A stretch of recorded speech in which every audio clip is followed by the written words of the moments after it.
Éramos 8 y un perro cuando entramos en la cuenca del Marrow. Volvimos 2, y todavía hay noches, 40 años después, en que me despierto convencido de que uno de esos 2 jamás debió salir del bosque. Me llamo Alden Rourke. La gente que me contrata, o me contrataba, cuando aún tenía manos firmes y una espalda que aguantaba una carga, me decía Al. Fui guía de caza y de montaña en el norte durante casi toda mi vida. Conocía los pasos entre los montes Coldrun cuando los mapas todavía dejaban en blanco lo que había detrás de ellos, y sabía leer una tormenta en el color del cielo con 2 días de antelación. Presumí de eso durante años. Ya no presumo de nada. He tardado 4 décadas en escribir esto y no sé por qué lo hago ahora. Quizá porque me estoy quedando sin tiempo y no quiero que la historia se muera conmigo, como se murieron los demás. Quizá porque los muertos, cuando llevan mucho callados, empiezan a pesar como si uno los cargara a la espalda cuesta arriba. O quizá porque una parte de mí, la parte cobarde, todavía espera que alguien lea esto y me diga que hice lo correcto. Nadie va a decírmelo. Yo tampoco me lo digo. Voy a contarlo todo, o casi todo. Los nombres son reales, aunque ya nadie los recuerde. Aldous Kane, que puso el dinero. El Dr. Isaac Merrow, que puso la obsesión. Cade Whitlock, que puso el rifle. Amos Beck, que puso la sensatez y la vida. El viejo Ephraim Caldwell, que sabía y no pudo salvarnos. Leo Marchand, que solo quería volver a casa. Y Nell Fontaine, que llegó con nosotros como una sombra y resultó ser la única que entendía dónde estábamos metidos. Y Boone. Mi perro. Ya llegaré a Boone. Es lo más difícil de contar. Antes de que empiece de verdad, quiero decir una cosa, para que quede clara desde el principio y no la olvidéis en ningún momento del relato. Nosotros creíamos que íbamos a cazar un monstruo. Nos equivocamos. No en que existiera. ¿En cuál era? El animal que perseguimos por toda aquella cuenca helada, el que Merrow había soñado durante media vida, el que Kane quería colgar de una pared para que el mundo por fin pronunciase su apellido con respeto, no era el monstruo. Nunca lo fue. Era lo único que nos separaba del monstruo. Y lo matamos. Dejadme retroceder. Dejad que os lleve al norte una última vez. 2. El dinero del señor Kane. Conocí a Aldous Kane en un salón de un hotel de Yellowknife que olía a humo de cigarro y a dinero recién impreso. Era octubre. Fuera, el primer aguanieve de la temporada golpeaba las ventanas de reojo, y dentro, aquel hombre me hablaba como si el invierno fuera una molestia que se pudiera comprar. Kane tenía 60 años y la cara de quien nunca ha oído la palabra no dirigida a él. Se había hecho rico con minas, luego con oleoductos, luego con cosas que no entendí y que probablemente tampoco eran del todo legales.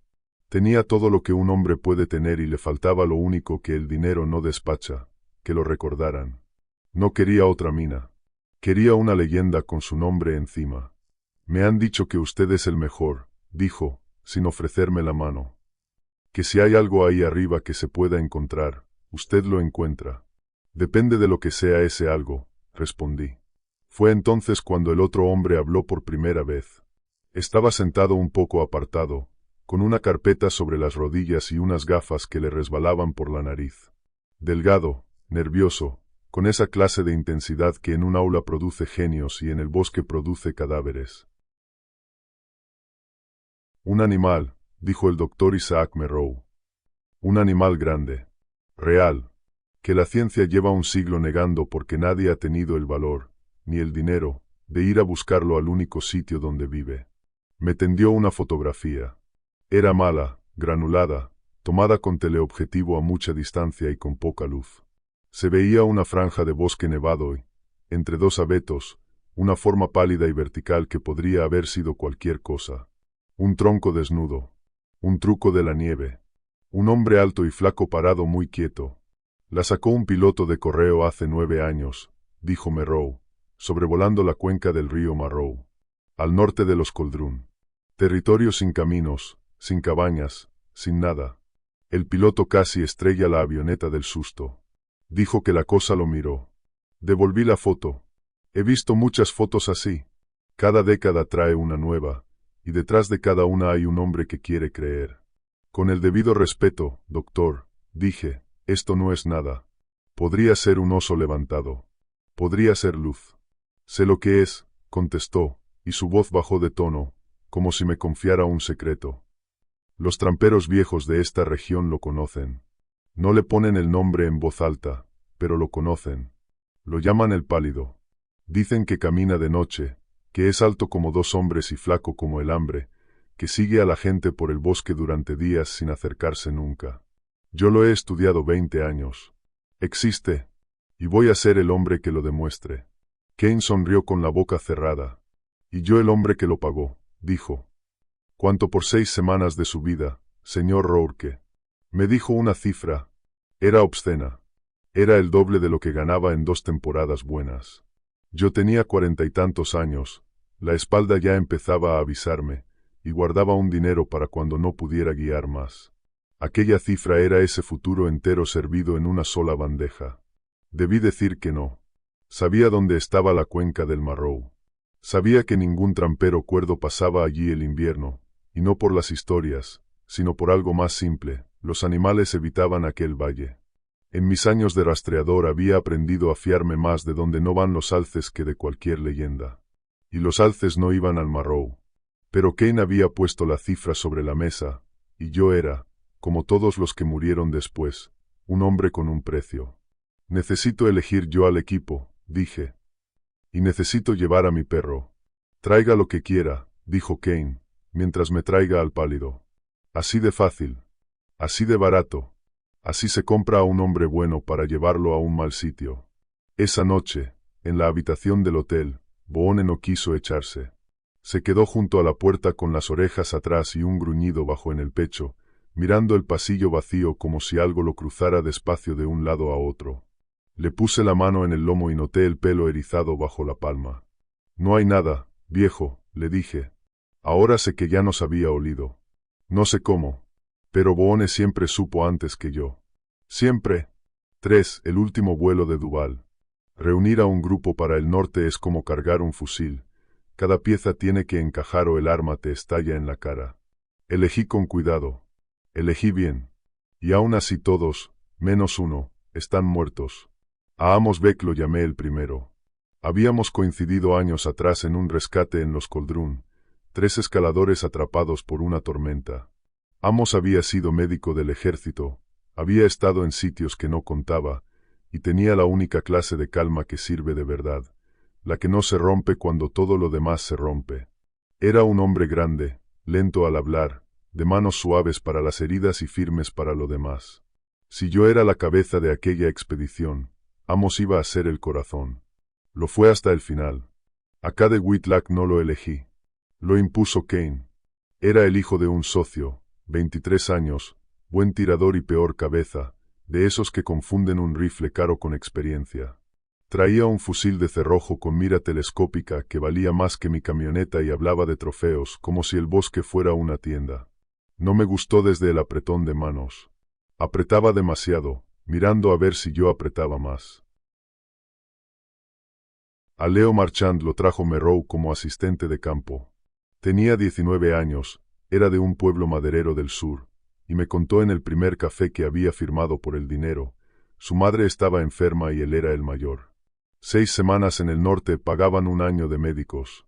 Era flaco, entusiasta, se reía con facilidad y me llamaba señor, aunque le pedí que no lo hiciera. Me recordó a alguien desde el primer día, y tardé en admitir a quién. Me recordó a mi hermano. Del viejo Ephraim Caldwell hablaré despacio, porque merece que se hable despacio de él. Era trampero, el último de verdad de la región, y llevaba 60 inviernos en aquellas montañas. Fui a buscarlo a su cabaña porque necesitaba a alguien que conociera la cuenca, y él era el único vivo que había estado dentro. Cuando le dije a dónde íbamos, dejó de limpiar la piel que tenía entre las manos y me miró largo rato. ¿Al Marrow?, dijo. ¿A buscar al pálido? A buscar un animal, contesté. ¿Existe? Existe, dijo, sin dudar. Lo he visto 3 veces en mi vida. La última, hace 30 años, me miró desde el otro lado de un río y yo di media vuelta y no volví nunca. Escupió al fuego. No tenéis que buscarlo, Rourke. Él os buscará a vosotros. Y ese no es el problema. ¿Cuál es el problema? El viejo no me respondió esa tarde.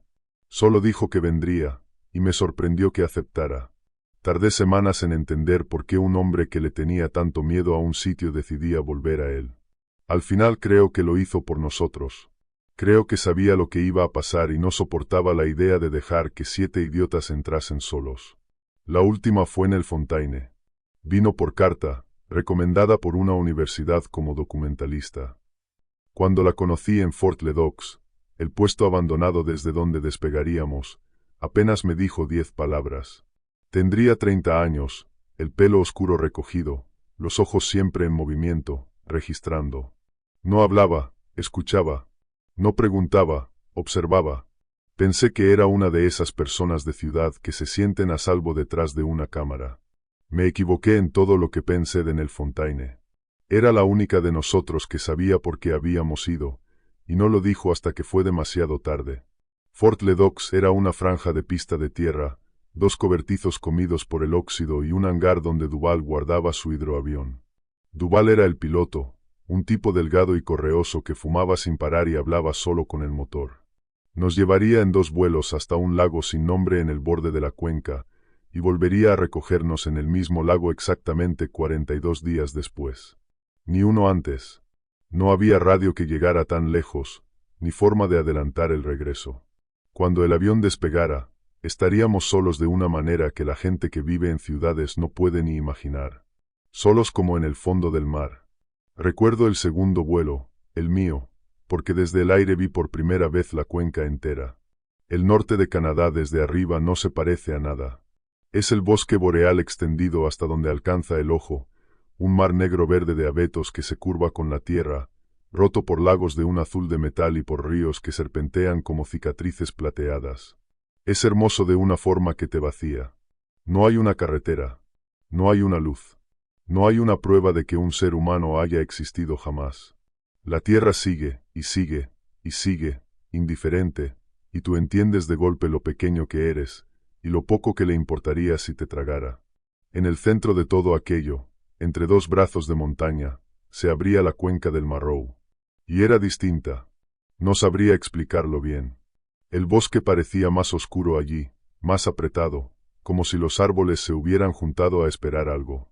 En el aire de la cabina, con el rugido del motor tapándolo todo, Boone se levantó de mi regazo, apoyó las patas en la ventanilla y empezó a gruñir hacia abajo, hacia el valle, con un gruñido largo que no le había oído nunca.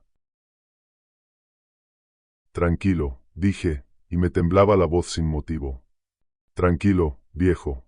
Duval miró abajo, luego a mí por el espejo.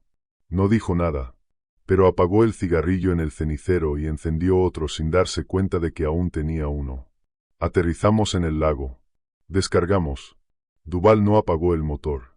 Me estrechó la mano con una prisa que no le conocía y, justo antes de subir, se acercó y me dijo al oído, para que Kane no lo oyera. «¿Rourke? 42 días. Estad en la orilla cuando yo vuelva, porque si no estáis, yo no voy a bajar a buscaros. Que Dios me perdone, pero no voy a bajar de este avión». El hidroavión corrió sobre el agua negra, se despegó con esfuerzo y se llevó su ruido hacia el sur, y el ruido se fue haciendo pequeño, y luego más pequeño, y luego desapareció. Y entonces cayó sobre nosotros el silencio de la cuenca del Marrow. Un silencio que no era ausencia de sonido. Era una presencia. Era algo que llevaba mucho tiempo callado escuchándonos llegar. 4. La cuenca del Marrow. Los primeros 3 días fueron casi buenos. Lo digo porque quiero ser justo con la memoria de esos hombres. Hubo risas. Hubo café al amanecer con los dedos entumecidos alrededor de la taza. Hubo esa camaradería fácil que da el trabajo duro compartido. Montamos un campamento base en el lago y desde allí empezamos a internarnos en la cuenca siguiendo el curso del río Marrow, que bajaba de las montañas medio helado, con placas de hielo girando despacio en las pozas oscuras.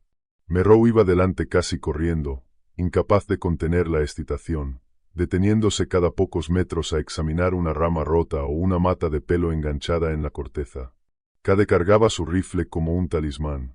Leo lo cargaba todo lo demás sin quejarse, silbando canciones de su pueblo. Amos vigilaba a todos con esa mirada tranquila de médico que cuenta cabezas. Kane caminaba en el centro, como un rey en procesión, dando órdenes que nadie necesitaba. El viejo Caldwell iba el último, y yo empecé a caminar con él, porque me di cuenta de que era el único que miraba en la dirección correcta. Los demás miraban al frente, buscando. Caldwell miraba a los lados y hacia atrás. Vigilaba. Se equivocan, me dijo el segundo día, en voz baja, señalando con la barbilla al grupo que iba delante. Buscan huellas. Buscan un rastro que los lleve a él. Pero él no deja rastro cuando no quiere. Y cuando quiere, el rastro los lleva justo a donde él ha decidido. Habla usted del pálido como si fuera un hombre. No es un hombre. Se detuvo, y sus ojos viejos recorrieron el bosque. Pero piensa.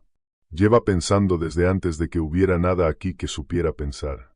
¿Ve cómo no hay pájaros, Rourke? Lo noté al oírlo. Llevábamos 2 días sin oír un pájaro. Ni un grajo, ni un carbonero, nada. El bosque estaba lleno de árboles y vacío de vida. El silencio no era paz. Era huida. Todo lo que tenía alas o patas se había ido de la cuenca, y nosotros habíamos entrado a llenarla. ¿A dónde se han ido los animales? Pregunté. Caldwell tardó en contestar. ¿A dónde se van los animales cuando hay un incendio? Dijo. Lejos. Solo que aquí no hay incendio.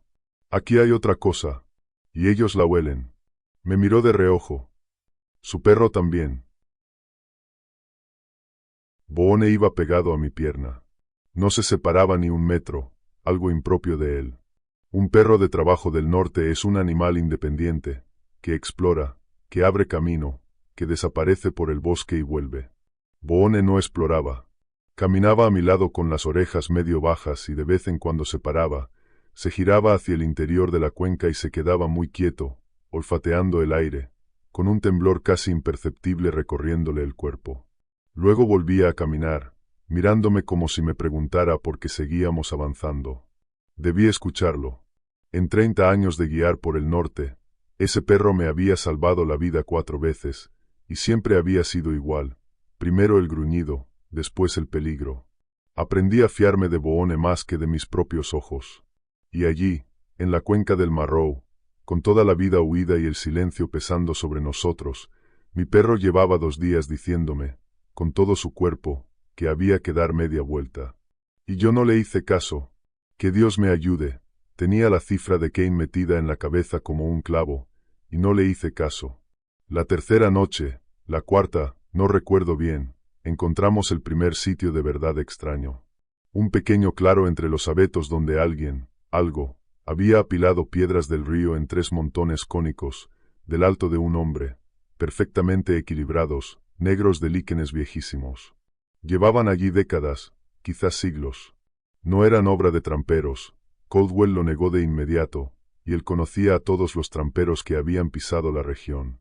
Merrow los fotografió desde todos los ángulos, farfullando teorías. Kane los tocó con la punta de la bota, aburrido. El viejo Caldwell no se acercó. Se quedó en el borde del claro con el rostro gris. Son mojones, dijo por fin. Marcas, como las que ponen los pastores para decir hasta aquí. Alguien las puso para marcar un límite. ¿Un límite de qué? Preguntó Leo, y su voz joven sonó demasiado alta en aquel silencio. Caldwell miró hacia el norte, hacia el corazón de la cuenca, donde las montañas se cerraban y el bosque se hacía más negro. De hasta donde se puede llegar, dijo. Estamos en el borde. Al otro lado de estas piedras empieza lo suyo. Se volvió hacia mí, y por primera vez vi miedo desnudo en la cara de aquel hombre viejo y duro. Rourke, todavía estamos a tiempo. Le devuelvo mi parte al señor Kane. Doy media vuelta y me llevo a quien quiera venir. Se lo pido. Y yo, que era el guía, el que tenía la última palabra sobre la seguridad del grupo, miré a Kane, que sacudía la cabeza divertido, miré a Merrow, que temblaba de emoción ante los mojones de piedra, y tomé la peor decisión de mi vida con 6 palabras. Un día más. Solo un día. Boone, a mi lado, gimió muy bajo. Fue el sonido más triste que le oí nunca. Como si supiera que yo acababa de matarnos a todos. Hube huellas que no eran de nadie. Cruzamos los mojones al amanecer siguiente. La luz del norte en otoño es baja y dorada y dura poco, y a esa hora tiñe la escarcha de un rosa que parte el corazón de puro hermoso. Recuerdo pensar, mientras pasábamos entre las piedras negras, que ningún sitio tan bello podía guardar nada tan malo. Es lo que hace la belleza del norte. Te desarma. Te hace bajar la guardia justo donde más falta te hace. Las huellas aparecieron a media mañana. Leo las encontró, y su grito nos reunió a todos alrededor de una franja de barro helado junto al río. Al principio no entendí lo que veía. Eran pisadas, sí, pero mal. La forma general era casi humana, un talón, algo parecido a dedos alargados, pero el tamaño estaba todo mal, cada huella medía más de medio metro de largo. Y el paso era lo peor. La distancia entre una pisada y la siguiente era tan grande que ningún hombre podría haberla cubierto ni corriendo. Quien había caminado por aquel barro daba zancadas de 2,5 metros, 3, sin variar el ritmo, con una regularidad de máquina o de péndulo. Merrow cayó de rodillas junto a las huellas y se echó a llorar. Lo digo sin burla. El hombre había perseguido aquello media vida y de pronto lo tenía delante, impreso en el barro, real. Sacó una cinta métrica con las manos temblando y empezó a medir y a hablar en susurros, y Kane se plantó a su lado con una sonrisa lenta extendiéndosele por la cara, la sonrisa de un hombre que ya se ve en la portada de las revistas. «Es él», repetía Merrow. «Es él, es él, es él». Caldwell se agachó junto a las huellas, pero no las tocó. Las estudió mucho rato, siguiendo el rastro con la mirada hacia donde se perdía entre los árboles. Después hizo algo que se me quedó grabado. Sacó un poco de tabaco del bolsillo y lo esparció sobre la primera huella, murmurando algo que no oí. «¿Qué hace?», le pregunté. «Pedir permiso», dijo, y se levantó con las rodillas crujiéndole. «Rourke, mire bien el rastro. Dígame qué ve». Lo miré con los ojos de rastreador que llevaba 30 años usando. Y tardé, pero lo vi. Las huellas venían del norte, del corazón de la cuenca. Pero no iban hacia nosotros.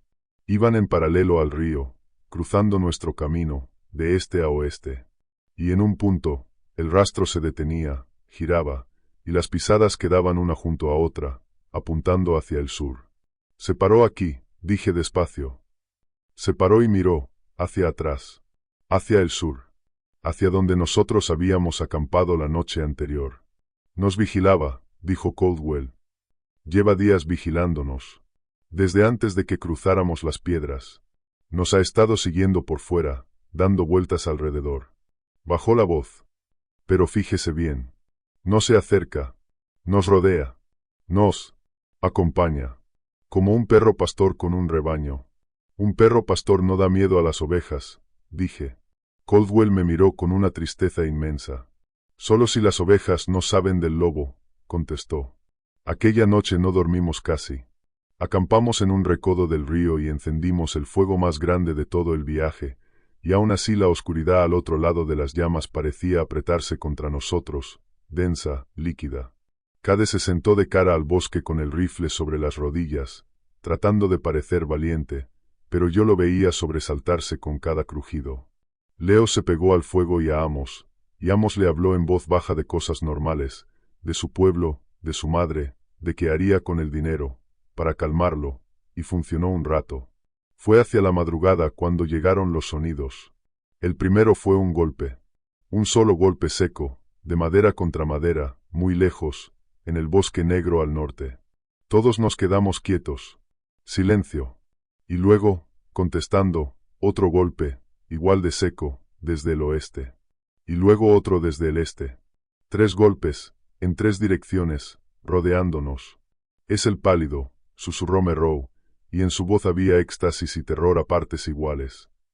«Están golpeando los árboles. Comunicándose». «¿Están?», dijo Amos, muy quieto. «¿En plural?». Nadie respondió. Los golpes continuaron durante horas, acercándose y alejándose, siempre en 3 puntos, siempre rodeándonos. Y en algún momento, entre golpe y golpe, oí otra cosa, tan baja que pensé que la imaginaba. Un sonido largo, descendente, casi como un lamento. No era un aullido de lobo. No era ningún animal que yo conociera. Era una pena. Un sonido de pena, enorme y antiguo, viajando por el bosque. Boone no ladró a los golpes. Un perro ladra a lo que puede enfrentarse. A lo que le da miedo de verdad, no. Boone se metió entre mis piernas, todo el temblando, y no dejó de mirar hacia el norte en toda la noche, hacia el corazón de la cuenca, hacia un punto fijo en la negrura donde no había ningún golpe, ningún sonido, nada. Y esa fue la primera vez que lo entendí sin querer entenderlo. Boone no le tenía miedo a los golpes. Le tenía miedo al silencio que había detrás de los golpes. Vi lo que Caldwell no quería decir. A la mañana siguiente, Cade había desobedecido. Me di cuenta al contar el grupo para el desayuno. Faltaba él, y faltaba su rifle. Amos lo había visto salir antes del alba, siguiendo las huellas hacia el norte, solo, sin decir nada a nadie. El muy idiota había decidido que iba a ser él quien matara al pálido, quien colgara el trofeo, quien se llevara la gloria que Kane pagaba y Merrow soñaba. Salimos tras él, Amos, Caldwell y yo, con Boone rastreando de mala gana. Encontramos a Cade una hora después, arrodillado junto al río, blanco como la escarcha, con el rifle olvidado en el suelo a su lado. Estaba mirando algo en la orilla y no se giró cuando lo llamamos. En el barro había una huella nueva. Y junto a la huella, colocado con un cuidado que no dejaba lugar a dudas sobre la intención, había un objeto. Era el gorro de Cade, el que había perdido 2 noches atrás en el campamento, al otro lado de los mojones, a kilómetros de allí. Alguien lo había recogido, lo había llevado hasta aquel punto exacto, y lo había dejado sobre la huella, en el centro justo, como quien devuelve algo. O como quien deja un mensaje.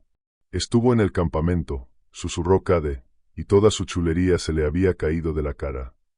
Anoche, mientras dormíamos, estuvo entre nosotros y cogió mi gorro y no pudo terminar. Caldwell se agachó, cogió el gorro, lo sacudió y se lo tendió a Cade. No, dijo el viejo. Escúchame, chico, porque esto es importante y os lo voy a decir a todos de una vez, porque ya no puedo callármelo más. Se enderezó y nos miró uno a uno. El pálido no os va a hacer daño. Nunca le ha hecho daño a nadie que no lo persiguiera. Este gorro no es una amenaza. Es un aviso. ¿Un aviso de qué?, preguntó Amos. Caldwell se sentó en una roca, de pronto muy cansado, muy viejo, y por fin contó la historia entera. La que había estado guardando desde Fort Ledoux. La que su abuelo le contó a él, y el abuelo de su abuelo a aquel, remontándose a un tiempo antes de que hubiera un Canadá o un nombre para nada. Los que vivían aquí antes que todos nosotros, empezó, y hablaba con respeto, escogiendo las palabras, cuidando de no nombrar lo que no le correspondía nombrar, tenían una manera de entender esta cuenca. Decían que había 2 cosas en ella. La primera es a la que llamamos el pálido. Alto, flaco, viejo como las montañas.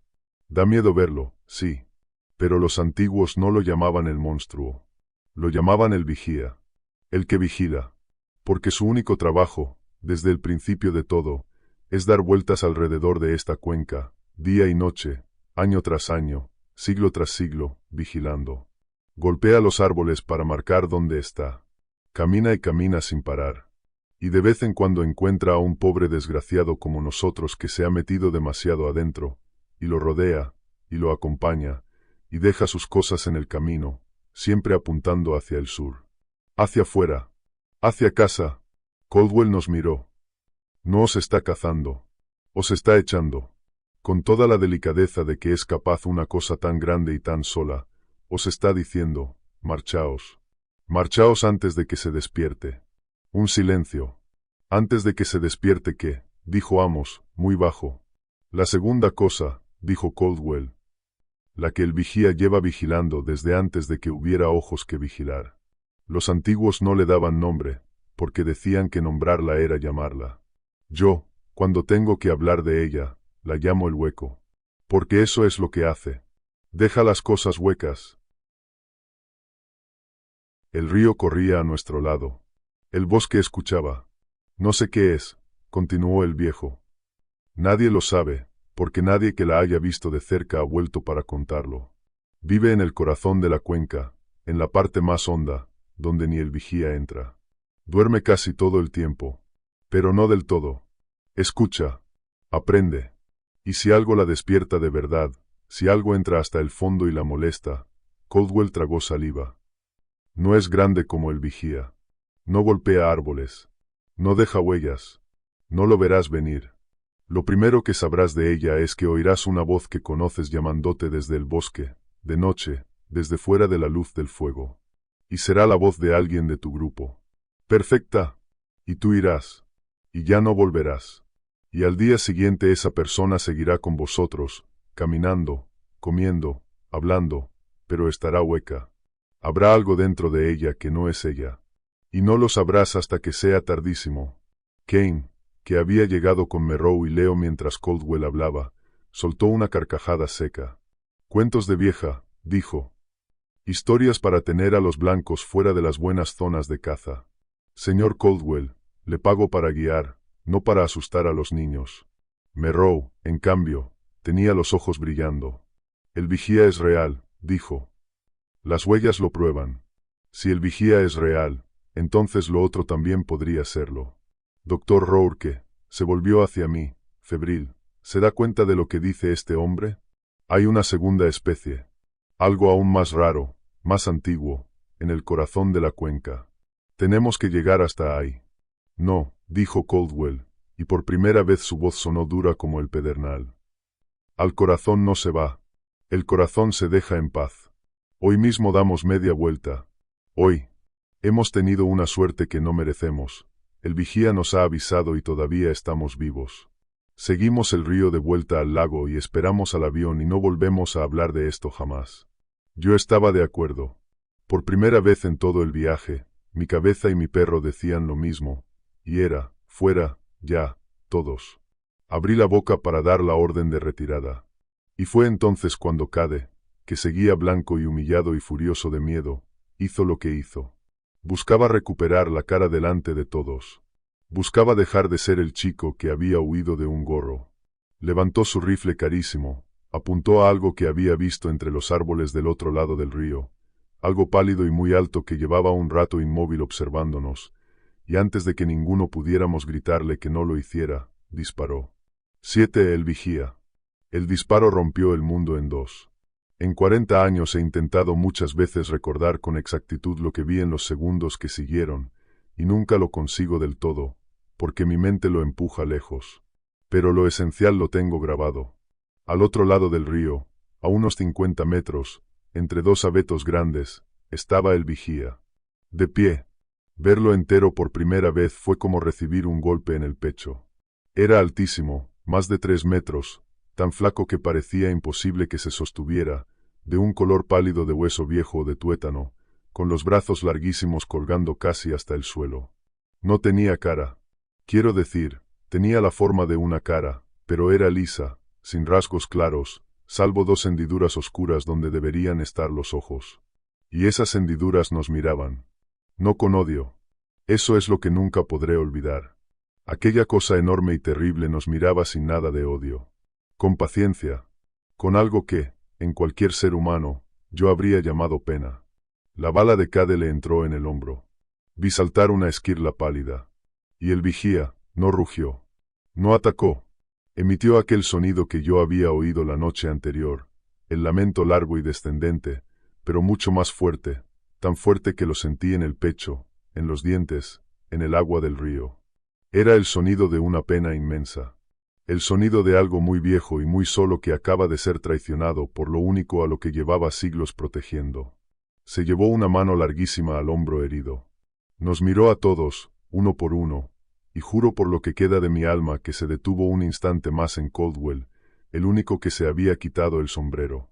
Y después dio media vuelta y se internó en el bosque hacia el norte con aquellas zancadas imposibles, dejando tras de sí un rastro que ya no era de barro sino de un líquido pálido y brillante que goteaba de su hombro. El silencio que vino después fue distinto de todos los silencios anteriores. Los otros habían sido de espera. Este era de sentencia. Caldwell se dejó caer de rodillas en el barro. Se cubrió la cara con las manos. Y cuando volvió a hablar, su voz era la de un hombre que ya se ha rendido. «Lo has herido», dijo, sin dirigirse a nadie, o dirigiéndose a todos. «Le has hecho daño al vigía». Bajó las manos y su rostro estaba mojado. Se va a esconder, a lamerse la herida. Y mientras esté herido, no va a vigilar. Por primera vez en no sé cuántos siglos, Esta cuenca se queda sin nadie que vigile. Miró hacia el corazón oscuro del valle, hacia el norte, hacia donde no había ningún ruido. Y el disparo. El disparo se ha oído hasta el fondo. ¿Hasta dónde duerme? Basta, dijo Kane, pero su voz ya no tenía burla. Tenía miedo. La habéis despertado, dijo Caldwell. Habéis quitado al guardián y habéis llamado a la puerta. Que Dios se apiade de todos nosotros, porque ya no hay nadie ahí fuera que nos eche a casa. Ahora solo queda ella. Y viene. Leo, el chico, empezó a llorar sin ruido. Amos le puso una mano en el hombro. Merrow miraba hacia el norte con una expresión que no supe leer, y que solo mucho después comprendí que era deseo. El muy loco quería que fuera verdad. Quería conocerla. Yo hice lo único que sabía hacer. Tomé el mando. Recogemos, dije. Ahora mismo. Dejamos todo lo que no sea imprescindible. Seguimos el río al sur, hacia el lago, y no paramos hasta que se ponga el sol. Caldwell abre camino, yo cierro. Boone conmigo. Vamos. Y por un momento breve y precioso, pensé que quizá lo lograríamos. Estábamos a 3 días del lago. Teníamos comida, teníamos armas, teníamos a Amos, teníamos a Caldwell. Éramos 8 personas fuertes y un buen perro. ¿Qué podía contra 8 personas fuertes una historia de vieja? Ojalá hubiera sido una historia de vieja. Con las historias de vieja se puede. Empezamos a caminar hacia el sur bajo un cielo que se cargaba de nubes color plomo. Detrás de nosotros, muy lejos, en el corazón de la cuenca del Marrow, algo que había dormido durante muchísimo tiempo, abrió lo que fuera que tuviera en lugar de ojos, y escuchó los pasos de 8 seres calientes y vivos alejándose, y por primera vez en siglos, tuvo hambre. 8 el hueco. Perdimos a Cade esa misma noche. Fue el primero, y fue como Caldwell dijo que sería, palabra por palabra, y aun sabiéndolo, no pudimos hacer nada. Habíamos caminado hasta el agotamiento y acampado en un promontorio, sin fuego al principio por prisa y luego, cuando cayó la temperatura, con un fuego pequeño y miserable. Nevaba. Los primeros copos de la temporada, grandes y lentos, bajando de aquel cielo cerrado y borrando el bosque a nuestro alrededor hasta que solo existía el círculo de luz temblorosa del fuego, más allá, una pared blanca y negra de nieve y árboles. Montamos guardias. Me tocó la primera a mí, con Boone. El perro no dormía. Estaba sentado, rígido, mirando la oscuridad más allá del fuego, y de vez en cuando un gruñido larguísimo le subía desde el fondo del pecho. No hacia un punto. Giraba la cabeza despacio, siguiendo algo que se movía por el perímetro del campamento, en la negrura, justo fuera del alcance de la luz. Algo que daba vueltas alrededor de nosotros sin ruido. Yo no veía nada. Boone lo veía todo. Y entonces, cerca de la medianoche, desde el bosque nevado al norte, una voz llamó. ¿Hola? Era una voz de mujer, temblorosa, perdida. ¿Hay alguien? Por favor, me he perdido. ¿Hay alguien ahí? Todos nos despertamos. Todos nos quedamos helados. Porque en aquella cuenca, a 100 kilómetros del ser humano vivo más cercano, no podía haber ninguna mujer perdida en el bosque. Y sin embargo la voz volvió a llamar, más cerca, y era tan real, tan asustada, tan humana, que Cade, antes de que ninguno pudiéramos sujetarlo, se levantó de un salto. «¿Hay alguien ahí fuera?», dijo. «Una mujer. Se va a morir de frío». «Cade, no», dijo Caldwell, y su voz era pura desesperación. «Esa mujer no existe. Es ella. Te está llamando. No salgas de la luz. Por lo que más quieras, no salgas de la luz». «Cobardes», escupió Cade. Todavía cargaba la vergüenza del gorro, del disparo, de todo. Necesitaba ser el héroe. Necesitaba salvar a alguien. «Voy a buscarla yo». Cogió una linterna y su rifle y salió corriendo del círculo de luz hacia la voz, hacia el bosque, hacia la nieve. Amos y yo salimos tras él al instante, pero la nevada era ya una cortina densa y la noche lo tragó en 3 pasos. Oímos el haz de su linterna alejarse. Oímos su voz gritando, «¿Dónde está?». Grite otra vez. Oímos a la mujer perdida contestarle, guiándolo, y su voz se alejaba y se alejaba, atrayéndolo más y más hacia el norte, hacia el corazón de la cuenca. Y luego oímos a Cade parar. Un silencio. Y luego una sola palabra suya, dicha en un tono completamente distinto, un tono de un niño pequeño que entiende de golpe que se ha equivocado en todo. Ah, solo eso. Ah. Y después, nada. Ni un grito, ni un disparo, ni un ruido de lucha. La linterna se apagó en la distancia y el bosque volvió a quedar en silencio, salvo por el siseo de la nieve al caer. Nos quedamos Amos y yo en el borde de la luz, llamándolo, media hora, una hora, sin atrevernos a entrar en la negrura. Boone nos impedía avanzar, se plantaba delante de nosotros gruñendo hacia el norte, cerrándonos el paso con el cuerpo. Al final Caldwell nos hizo volver junto al fuego. Ya no está, dijo. Lo que se llevó a esa voz ya lo tiene. No lo busquéis.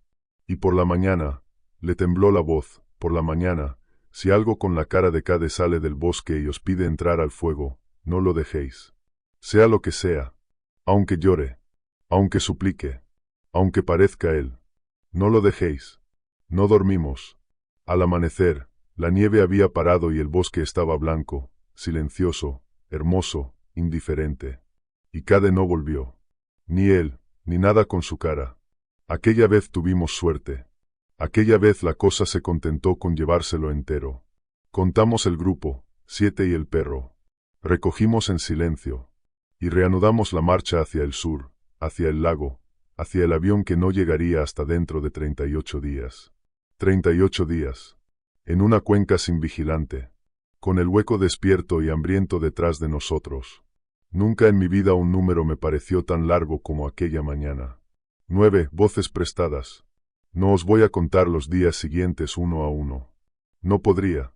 La memoria, para protegerme, los ha fundido en una sola pesadilla larga de nieve, agotamiento y miedo. Pero os contaré cómo nos fue perdiendo, uno a uno, porque se lo debo. Alguien tiene que decir cómo murieron, y ya solo quedo yo. Aprendimos las reglas por las malas. La cosa, el hueco, no nos atacaba de día. De día solo notábamos su presencia como una opresión, una sensación de ser observados que no cesaba nunca, y el terror silencioso de Boone, que ya no comía y caminaba pegado a mí con el rabo entre las piernas. La cosa trabajaba de noche, y trabajaba con voces. Empezó a usar la voz de Cade. La segunda noche después de perderlo, mientras nos apretábamos alrededor del fuego, la voz de Cade nos llamó desde la oscuridad, alegre, normal, como si nada hubiera pasado. Chicos, aquí estoy, encontré un refugio, venid, hay comida caliente. Perfecta. Cada inflexión. Y era horrible precisamente porque era perfecta, porque significaba que aquella cosa había tomado de Cade algo más que el cuerpo. Le había tomado la voz, los gestos del habla, quizá los recuerdos. Nos había vaciado y se había quedado con el molde. Nadie salió. Caldwell nos había preparado. Nos tapábamos los oídos, cantábamos, hacíamos ruido, cualquier cosa para no escuchar.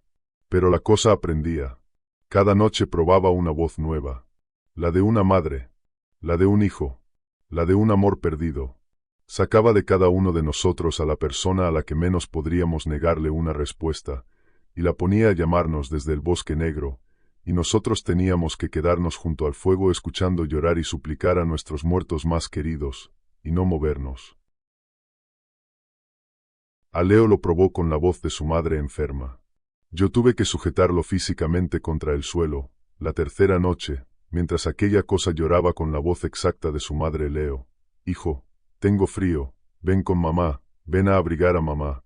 Y el chico gritaba y se debatía entre mis brazos, y Boone ladraba, y todos llorábamos, porque sabíamos que no era su madre y aún así el corazón nos decía que sí, que corriéramos a salvarla. El norte es indiferente, ya os lo he dicho. Pero el hueco no. El hueco era cruel. El hueco sabía exactamente dónde nos dolía. Perdimos a Merrow por su propia obsesión, y quizá fue el único que se fue por voluntad propia. Una mañana, la cuarta o la quinta, simplemente no estaba. No hubo voz esa noche, no hubo grito. Encontramos sus huellas saliendo del campamento hacia el norte, decididas, sin arrastrar los pies, sin señal de haber sido engañado. Se había ido él solo, hacia el corazón de la cuenca, a buscarla. Llevaba media vida soñando con descubrir algo imposible, y creo que al final prefirió morir conociéndola a vivir sin saber qué era. Nunca lo encontramos. A veces, en las noches siguientes, la cosa usó su voz, y era la peor de todas, porque la voz de Merrow no suplicaba. La voz de Merrow reía, feliz, y decía que por fin lo había visto, que era maravilloso, que viniéramos a verlo también. Kane murió por orgullo, como vivió. Se negó a abandonar las pruebas. Cargaba una mochila llena de fotografías, moldes de las huellas, muestras de aquel líquido pálido del vigía, todo el peso de su gloria futura, y no soltaba ni un gramo por mucho que le rogáramos que aligerara la marcha. Se rezagaba, y una tarde, cruzando un tramo de bosque especialmente cerrado, con la luz cayendo, simplemente dejó de estar detrás de nosotros. No oímos nada. Cuando nos dimos cuenta y volvimos sobre nuestros pasos, encontramos su mochila abierta en la nieve, las fotografías desparramadas y ya borrándose bajo los copos, y ni rastro de Kane. Se había llevado su leyenda. Se quedó con ella, sea donde sea que esté. Amos Beck murió como el hombre que era. Fue el 9º o el 10º día. Leo había caído con fiebre alta, agotado, medio congelado, incapaz de seguir, y teníamos que cruzar un río antes de que anocheciera porque acampar en aquella orilla era la muerte segura. Amos cargó a Leo a la espalda para cruzar. En mitad del río, con el agua helada hasta la cintura y la corriente tirando, Boone, en la otra orilla, empezó a ladrar como no lo había oído ladrar nunca, hacia el agua, hacia algo que se movía bajo la superficie negra entre Amos y nosotros. Amos lo entendió. Vio en la cara de Boone lo que venía. Y en lugar de intentar cruzar rápido y salvarse, se detuvo en mitad de la corriente, se quitó a Leo de la espalda y lo lanzó con toda su fuerza hacia nuestra orilla, a mis brazos. Y luego se volvió, de espaldas a nosotros, de cara a lo que fuera que subía por el río hacia él, y se quedó plantado en el agua, un hombre grande y tranquilo haciéndose el muro. «Corred», dijo, sin gritar, con esa calma suya. «Sacad al chico. Yo os cubro». No hubo violencia que viéramos, solo el agua negra, y Amos de pie en ella, y luego el agua sin Amos. Nos regaló los minutos que necesitábamos para huir. Los usamos. Le debo esos minutos, y llevo 40 años pagando la deuda sin poder saldarla. Éramos 4, Caldwell, Nell, Leo Febril y yo. Y Boone. Y aún nos quedaba camino. La tormenta y los que se quedaron. La gran tormenta nos alcanzó a 2 jornadas del lago.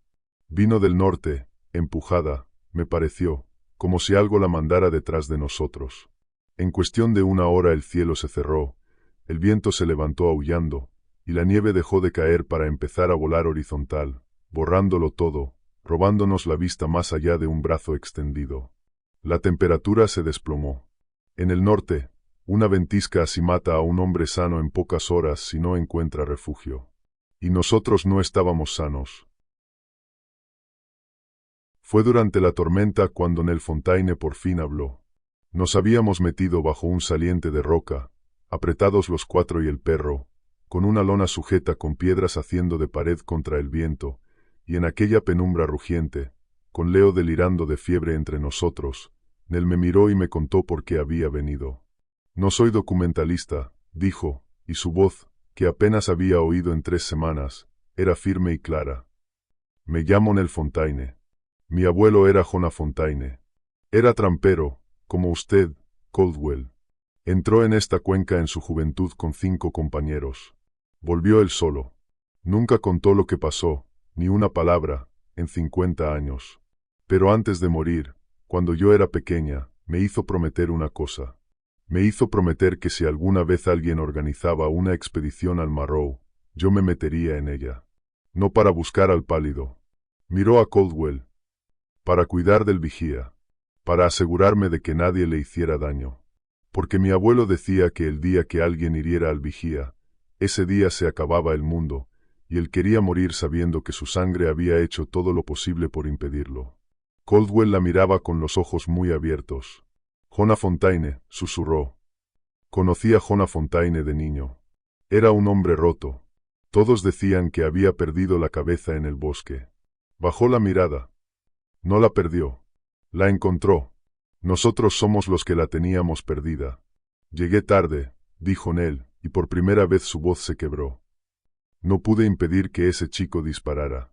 Fallé en lo único que mi abuelo me pidió. Y ahora todos vamos a morir por eso. No, dije. No todos. Leo, no. Leo va a volver a casa, con su madre. Lo prometí. Aunque no lo había prometido en voz alta más que a mí mismo, y aunque no tenía ningún derecho a prometerlo. Descansamos aquí hasta que amaine. Luego, 2 días al lago. Aguantamos 2 días.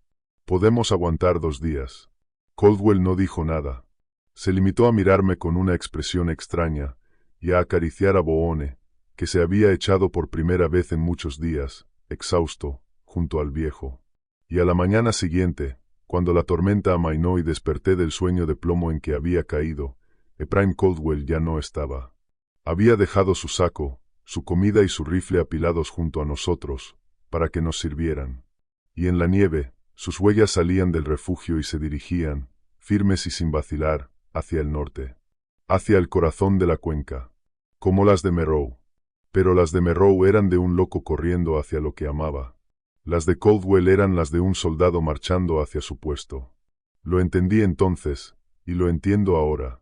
El viejo sabía que el hueco nos seguía, que nos daría alcance antes del lago, que 4 personas agotadas no podían huir de algo que no se cansaba nunca. Así que fue a hacer lo único que quedaba, darle otra cosa en que ocuparse. Se ofreció. Un hombre viejo, que ya había vivido, que conocía el precio, caminó hacia el fondo de la cuenca del Marrow para atraer sobre sí a la cosa, y comprarnos a los demás una última ventaja. No lo seguí. Que Dios me perdone, no lo seguí. Cogí su rifle, cargué a Leo, le dije a Nel que caminara, y usamos el regalo del viejo para huir hacia el sur, tan rápido como nos permitían nuestras piernas rotas. Aquella noche, por primera vez desde que herimos al vigía, no hubo voces en el bosque. Ni una. El silencio, que tanto habíamos temido, se volvió de golpe lo más hermoso que había oído nunca, porque significaba que la cosa estaba lejos, ocupada, entretenida en el norte con lo que fuera que Ephraim Caldwell le estuviera dando de sí mismo. Nunca sabré qué le costó al viejo comprarnos esa noche de silencio. Rezo por no saberlo jamás. 11. El que caminó a mi lado. El día que llegamos al lago, la fiebre de Leo había bajado. Lo digo con cuidado, porque es la parte que menos entiendo de todo lo que pasó, y la que más me atormenta. Leo había estado casi muerto durante días.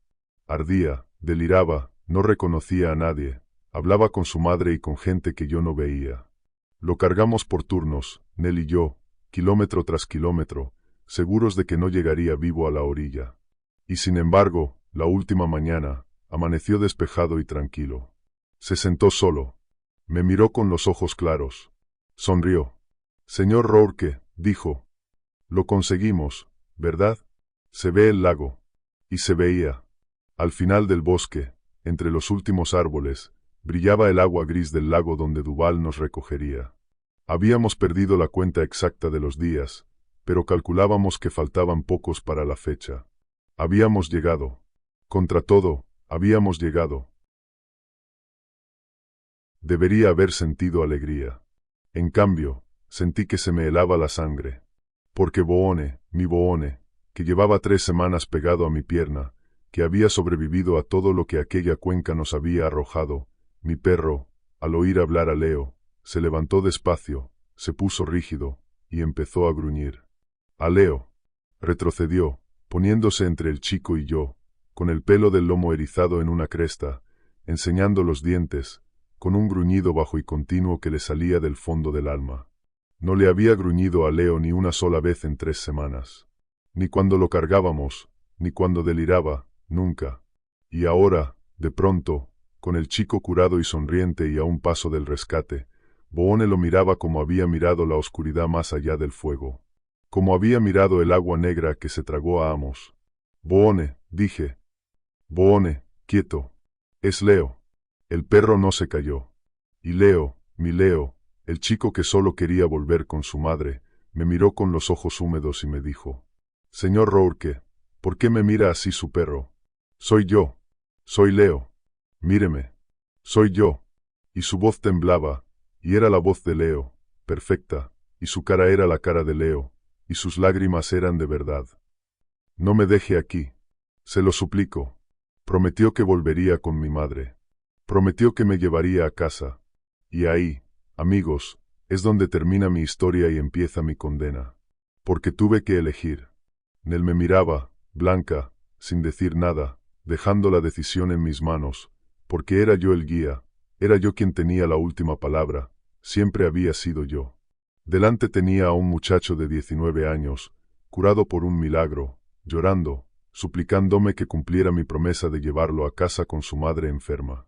Un chico que me recordaba a mi hermano Owen desde el primer día. Owen, a quien perdí en un río hace mucho, por una decisión mía, y a quien no pude salvar, y por cuya muerte llevo cargando toda la vida. Leo era mi segunda oportunidad. Leo era el que iba a volver. Leo era la única cosa buena que yo podía sacar de aquel infierno. Y a mi lado tenía a Boone, mi perro, el animal que me había salvado la vida 4 veces. El único ser en toda aquella cuenca que había acertado en todo, siempre, desde el primer minuto, desde el hotel de Yellowknife, desde el vuelo. Boone, que nunca gruñó a lo que no debía temerse, y que nunca dejó de gruñir a lo que sí. Boone, que ahora me estaba diciendo, con cada pelo de su cuerpo, con toda la lealtad de su vida, eso que llora con la cara del chico no es el chico. Caldwell nos lo había advertido. Al día siguiente esa persona seguirá con vosotros, caminando, comiendo, hablando, pero estará hueca. Y no lo sabrás hasta que sea tardísimo. ¿Cuándo se había perdido Leo de verdad? ¿En qué noche, en qué delirio de fiebre, había salido de su cuerpo y había entrado otra cosa? ¿O no había pasado nada, y Boone se equivocaba por primera y única vez en su vida, y yo estaba a punto de abandonar en el bosque a un chico inocente y aterrorizado? No lo sabía.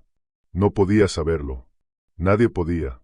El motor del hidroavión de Duval sonó entonces, lejano, viniendo del sur sobre las montañas. Puntual. Real. La salvación, acercándose sobre el agua gris. Miré a Leo, que me tendía las manos, llorando, llamándome, con la voz de Leo. Miré a Boone, que temblaba de terror y de fidelidad, plantado entre nosotros, gruñendo. Y tomé mi decisión. 40 años de nieve. He tardado 40 años en poder escribir lo que hice, y ahora que llego a este punto, me doy cuenta de que no voy a escribirlo.